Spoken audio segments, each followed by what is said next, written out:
Good afternoon, everyone. Apologize for that slight delay, but you know they say good things are worth waiting for, and I'm pretty sure today's session on leadership is going to be just that. My name is Adam Rodricks. I'm the National Lead of Digital Marketing at KPMG in Canada, and today I am elated to welcome you to a talk with our very special guest, Sue Paish. Now, for any of you who are unfamiliar with Sue, Sue leads a $300 million portfolio on digital innovation and talent building projects focused on keeping Canadians healthy, protecting the environment, and driving economic productivity. Sue also serves on the boards of TELUS International, Chorix Infrastructure, Own the Podium, and Stem Cell Technologies. She is the co-chair of Canada's COVID-19 Testing and Screening Expert Advisory Panel, for which I'm going to just stop the introduction to say thank you, Sue, for all that you do. And she has received numerous recognitions from her community contributions, including an honorary doctorate of technology, Influential Women in Business Lifetime Achievement Award, and the Peter Lawfeed Award for Public Policy. Out of her tremendous career accomplishments, Sue's biggest passion is spending time in Canada's wilderness with her husband, her daughters, and her granddaughters. Please welcome Sue. Sue, how are you today? Well, thank you, Adam. That was significantly embarrassing, and thank you for that.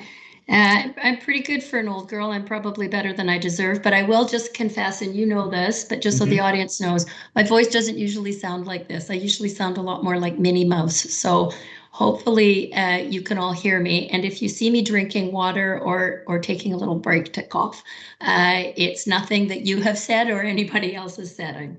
I'm just trying to rehabilitate a bit of a hoarse voice, but let's rock and roll. Let's go. Awesome. I love it. You're such a trooper, and it's good to know that you're not using auto-tune of any kind in case anybody had any questions they heard you speak previously. Sue, I'm going to jump right into my questions because we've got a few, and of course, we're here for a good time, but not a long time. You're no stranger to uncharted territory and being the first to do many, many things in your career. Although, that may not have always been by design, right? Can you tell us a little bit about your experience being a trailblazer, being a pioneer in law, in leadership, and beyond? Well, it's interesting that you say that, because you know what? And until you had raised that point with me, I hadn't actually really thought of myself as, trailblazer or pioneer. And one thing I will say is none of the things that I've done beyond going to law school and becoming a lawyer back in the 1980s, I did as part of a career plan, if you will. And I know there's real benefits to a career plan, and there's real benefits to planning. But I will also say that sometimes opportunity knocks, serendipity is real. And some of the things that I've done more recently, and I'll say each of the main leadership positions that I've held, came to me in many ways out of the blue. So when I was asked to put my name forward to be the managing partner of then Russell and Dumoulin, that then became Faskins. And so I led, along with a couple of other folks, one in Montreal and one in Toronto, we led the merger of three law firms to create, at the time, Canada's largest law firm. And I was in many ways a child lawyer at that point, and I was a woman, and I was a human rights lawyer, and those people don't generally become managing partners. But that was because I ended up there because I was asked, and I was encouraged, and I was in some ways pushed into the role, but it definitely was not on my career plan. So what I'd say in terms of, being first is, well, somebody's got to be first. But also taking advantage of ideas that people have for us that we might not have for ourselves is worthwhile. Doesn't mean they're always right. But my initial reaction when I was asked to take on the managing partner role was, I can't do this. And the same when I was asked to consider being the CEO of Pharmacy, the drugstore retailer. I had all kinds of reasons why I could not do it. So what I've learned, take me a long time, but what I've learned is sometimes people see things in ourselves that we don't see. And there's another side to that as well, but we can talk about that later. But in answer to your question, it wasn't part of a grand scheme or a grand plan. It was a combination of opportunity, serendipity, and a little bit of I'll say maybe courage that I didn't think I had. I love that. And I also love how candid you are about the fact that, this was not the career plan. You didn't have a template that you just had to simply execute on. And that notion of there being no template for your success, I want to come back to that. Did the idea of being the first and having a blank slate, did that instill confidence or nervousness or a bit of both in you as you embarked on a lot of these career journeys? Yeah. Let me go back sort of Please. 50 years, if you will. Yes. Okay. When I was in high school, I actually thought I wanted to be a doctor. I wanted to be a doctor. And then in grade 9, we had to deconstruct and reconstruct a chicken skeleton, and that was the end of my medical aspirations, because I just had no interest in that, and I found it actually very difficult and unsettling. So I went into law school, and becoming a lawyer, a woman lawyer in the 1980s was not really unusual. I mean, there weren't very many of us, certainly not as many as now. But there was a combination of sort of courage and confidence, I'd say. And I'd also say, when I became a practicing lawyer, so this is just to put everything into context, I graduated from law school in 1982 and became a lawyer in 1983. So like I am old, right? And I accept that. But back then there were no mentors that looked like me. There was nobody around other than my friends that I went to law school with that painted the path. So there was a little bit of courage, I'd say, in this regard. What did I think was the right thing to do in my practice, and where was I going to find help and support? And I guess looking back on it, I didn't feel like it at the time, but looking back on it, there were supporters in places that I never really expected to find, including some of the senior partners, all of whom were men, and my friends. And so that was part of it. And then the other part of it was, and maybe it's just the way I'm built, but I think a lot of people are built this way, sort of an innate determination to do what's right. So, I started as a labor employment lawyer, and in the practice, I discovered that a lot of the issues that we were dealing with were what I would call workplace conduct at the time. Now we would call them human rights issues, but there was no focus on those issues. There was no concept of human rights really at the time as an issue in the workplace. And so I ended up creating, along with another woman in the practice, in the labor practice, creating a sub-practice in human rights, which at the time we were told by a lot of people wasn't real law. It wasn't like, who needs this?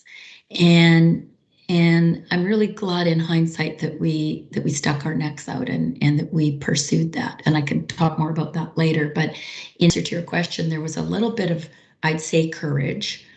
There was a fair bit of fear, but there was this kind of innate sense that something wasn't quite right in my professional world, which at the time was labor and employment. And so I pulled on that string, and we came up with this idea of a human rights focus.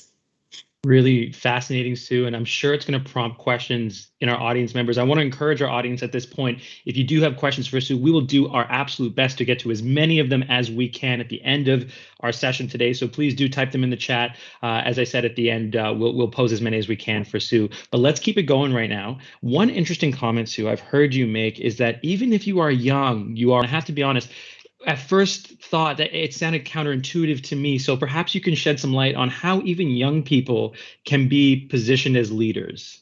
Oh yeah, 100%, 100%. And this might be something that has evolved over the last 30, 40, 50 years. Because certainly I was raised to, respect my elders and listen to all the people that are older and wiser than me. And that's still, by the way, that's still a good idea. But those of us that were young were sort of seen as the students, and those that were old were seen as the teachers. And I'd have to say, and I'm going to take this into sort of a broader based societal comment here. Now that I'm in my 60s and a grandmother, I learn more from young people these days than I do from my compatriots in my age group. Not to say they don't have good ideas, but I think society and your business, your organization, your community, however you define that community, really need young voices. And I'll give you just a couple of examples Please, of yes. where this has come to fore. A couple of years ago, I was the chair of the BC Business Council, and the BC Business Council is a collection of the 200 or so largest companies in British Columbia, and populated, the board of governors and the board of directors are populated by executives, CEOs, mostly CEOs, mostly then by definition people who are over 50 and have been in the workplace for a long time. And we were tackling big societal issues. So this is pre-COVID, but we were tackling housing and transportation and technological innovation and these kinds of things. And I was sitting there and I thought, I really admire everybody around the table. And we all, while they were women and we were demographically diverse from an ethnic perspective, I looked around the table and I thought, you know what, I think we're all over 55. And what if we had some people that were not over 55 around the table? So we created a special designation for our board of governors from what we call the Next Group. So there's a program called the Next Group that's run by the BC Business Council of leaders that are under 40 years old. And we created a special designation for the main board of 6 appointees from that group. And we brought them to the table. And I'll tell you, the conversation on housing, childcare, rapid transit completely changed when we heard from young parents, young families, people who were working in dual income environments trying to buy their first house. The whole conversation changed. And so it behooves us as older people to open the doors and open our minds and ears to listen to younger people. It behooves younger people to bring your voices forward, not in an antagonistic or a negative or a blaming way, but in a, hey, I have a different perspective, or hey, I have an idea on this, or hey, do you want to go for coffee and we can talk about fill in the blanks? And on that point, I don't think I've ever turned down an invitation to go for coffee with someone that's younger than me, because I find, I like going out for coffee anyway and having a chat with people, which is, virtual these days, or we're returning a little bit to non-virtual. But as young people, you have a voice, and the voice is not just to the people that are younger than you. The voice is to our generation. It's to policymakers, it's to political leaders, it's to business leaders. And I think more and more, we older folks are appreciating the value and the importance of your perspective on the big issues that are facing our companies and our society, whether that's climate change or whether it's inclusivity, whether it's equity, whether it's health and safety. You guys have very valuable perspectives on this, so bring them forward. I'll always listen.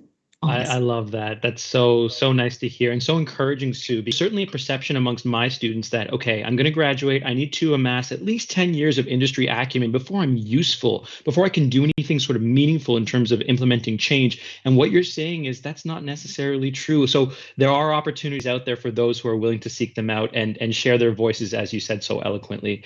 Something else you said really eloquently that I want to come back to is you said in the absence of courage, you can rely on your own confidence. And clearly, you have had to do this numerous times in your own career. And there's one story that you shared with me that stayed with me. I could not stop thinking about it all Thanksgiving weekend. It happened to you in the 1980s here in Canada. And I'm hoping that it's okay. Well, I'm kind of putting you on the spot, but I'm hoping that it's okay that you share this with our audience, the time that you were denied access through the front door of an event that you were invited to. Yeah. It was one of those defining moments, right? So, so let me just put it a little bit into context. So this was 1984. I was what I call a baby lawyer. So I was called to the bar in 83. So I had the grand total of not quite 1 year under my belt. Wouldn't be considered a senior person. And our law firm was hosting a retirement party for the chairman of our department. So it was a big deal. And we were all in it. And so we were walking, a group of us, 4 of us, were walking down the street. Just gonna take a drink of water. Yeah, absolutely. We were walking down the street to this very prestigious location, and I'd never been there. I'd never heard of it, and it was it was kind of an awe-inspiring place. Anyhow, there were 4 of us walking down the street, and 3 partners and myself. 2 of the partners were men. Sorry, 2 men and 2 women. The 2 men were partners, and the 2 women were associates. And the other woman was quite a bit senior to me, but still not yet a partner. Anyhow, we're walking down the street, and we get down to this place, which I'd never been before, and it had these fantastic sort of grand staircase and brass railings, and a doorman with white gloves. And I wasn't raised in that environment as a kid, and this was kind of wow. Anyhow, we get there, and the 2 guys walk up the steps in front, and I start walking up, and they stop partway on the steps, and they turn around, and they looked a little awkward, and they said, "Oh, Sue, no, you don't go in this door." And I thought, what?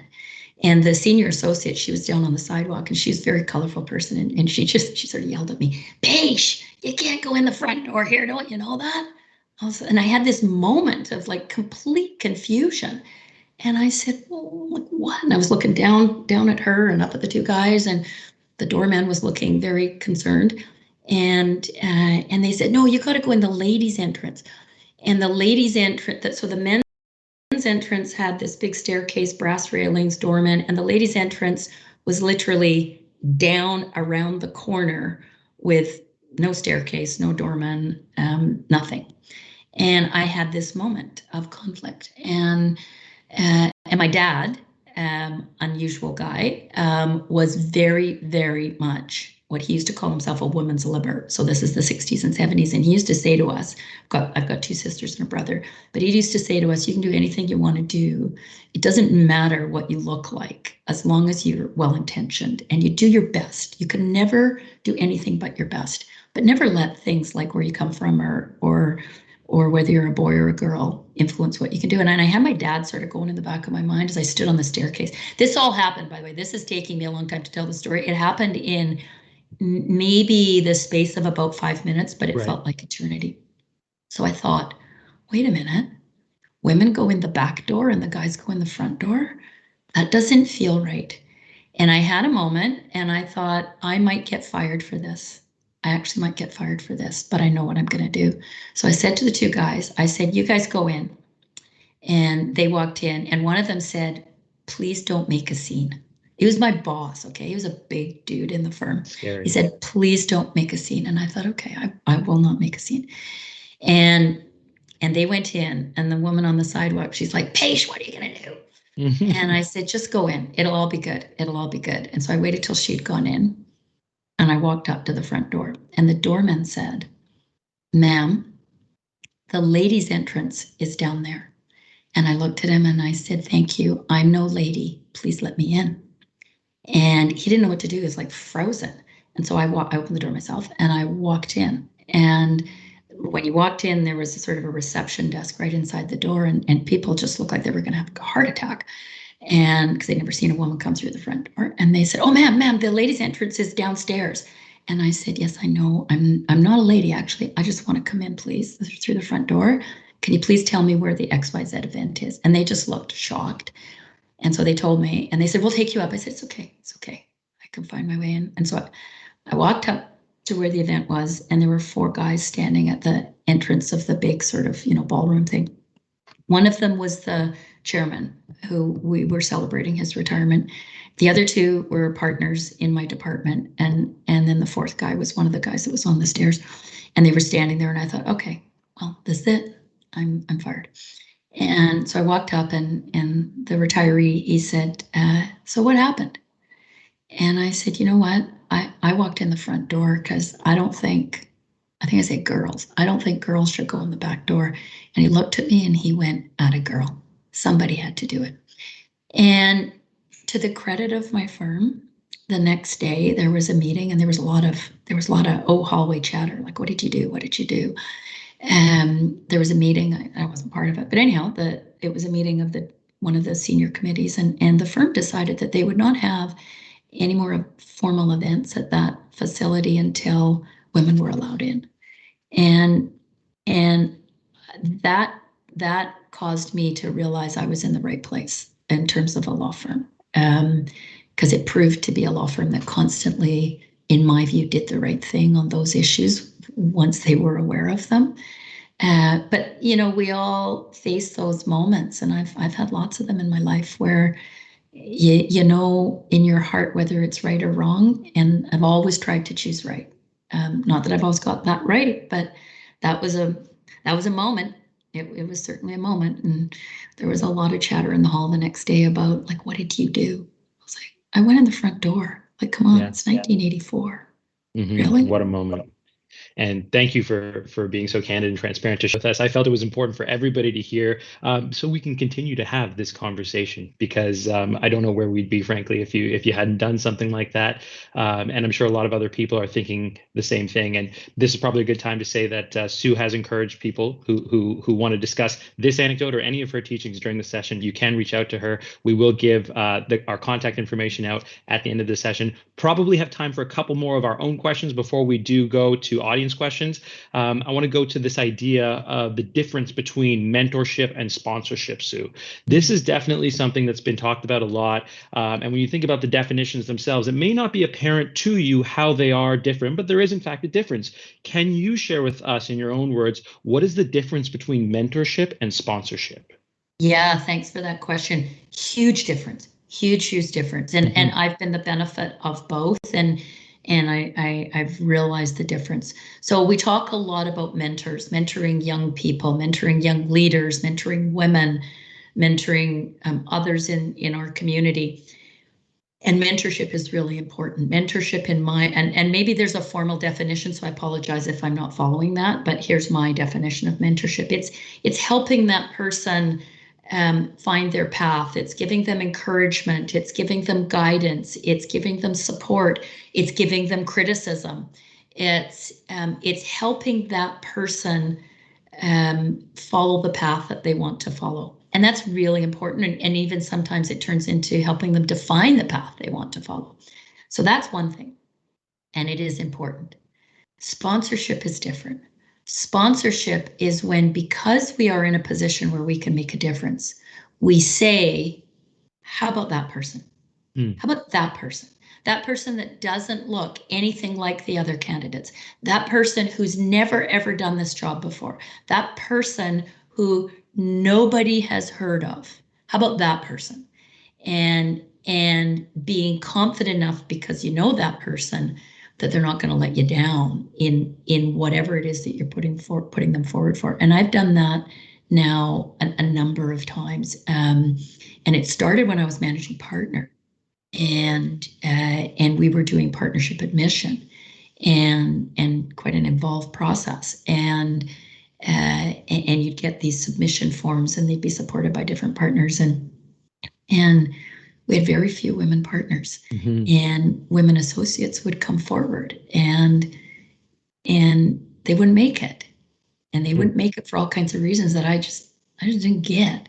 And the guys would come forward, and we had one particular scenario where we did a bit of a blind evaluation. So we took away name and identifying characteristics, and we just looked at the contribution and the potential. This was after we had done a preliminary score, and the women were out and the men were in.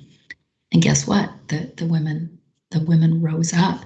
And so I really made a point of emphasizing the qualities that these women had and the contributions that they had that were, I wouldn't say necessarily better than the qualities and the contributions of the men, but they were different and of equal value.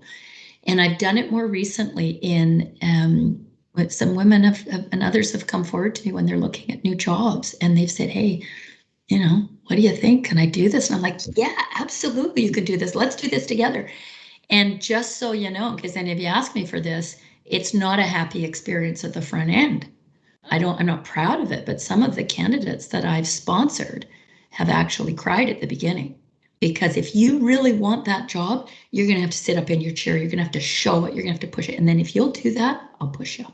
I'll push you. I will sponsor you. I will put your name forward. I will talk to whoever I need to talk to say, pick her, pick him, pick this young person.